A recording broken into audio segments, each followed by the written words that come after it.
Hey family, welcome back to one more exhibition blog. ఇది వచ్చేసి చేనేత హస్తకళ ఎగ్జిబిషన్. సో లోపల ఎలాంటి ఐటమ్స్ ఉన్నాయో అన్ని చూసేద్దాం రండి. ఫస్ట్ ఎంట్రీ రైట్ సైడ్ లో మౌత్ ఫ్రెషనర్స్ ఉండే, కొన్ని జ్యువెలరీ కలెక్షన్స్ ఉండే. లెఫ్ట్ సైడ్ లో పాపడ్స్ అండ్ మసాలా ఐటమ్స్ దేని దానికే ఇలా ప్యాక్ చేసి పెట్టారు.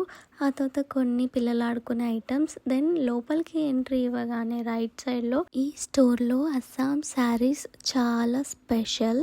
ఇక్కడ soft silk saris, embroidery saris, function wear, party wear, casual wear ఇలా అన్ని శారీస్ దొరుకుతాయి. కొంచెం ముందుకెళ్ళగానే ఇక్కడ నేను ఒక కుర్తీ స్టోర్ చూసాను. ఇక్కడ dresses, short kurtis, pants, palazzos ఇవన్నీ అవైలబుల్ గా ఉన్నాయి. ఇవే కాకుండా మధుబని డిజైన్ శారీస్, మంగళగిరి పట్టు అండ్ ఆల్సో దుపట్టా. మన కరీంనగర్ లో ఈ ఎగ్జిబిషన్ వచ్చేసి 24th వరకు లాస్ట్. మరిన్ని కలెక్షన్స్ చూడాలంటే నా లైవ్ అండ్ లాంగ్ వీడియో చూసేయండి.